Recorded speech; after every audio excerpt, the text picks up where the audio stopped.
Kważi 3/4 ta' tunellata ta' droga kokaina nqabdet mid-dwana ta' Malta, droga li l-valur tagħha fis-suq huwa stmat mal-100 miljun euro.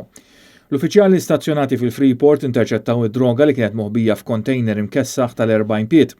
Il-kontejner kien mobbi b'madwar 1000 kaxxa ta' banana miżmuma f'temperatura kisħa u kien fit-triqtu mill-Ekwador għas Slovenja.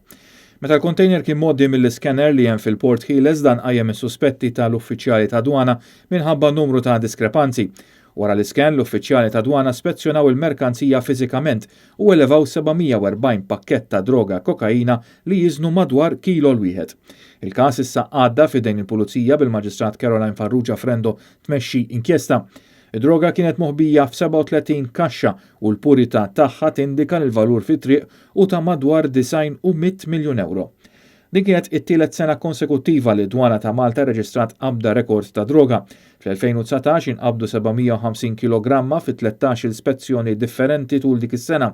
612 kg f'qabda waħda s-sena li għaddiet u 740 kg f'qabda waħda fl-ewwel nofs ta' din is-sena.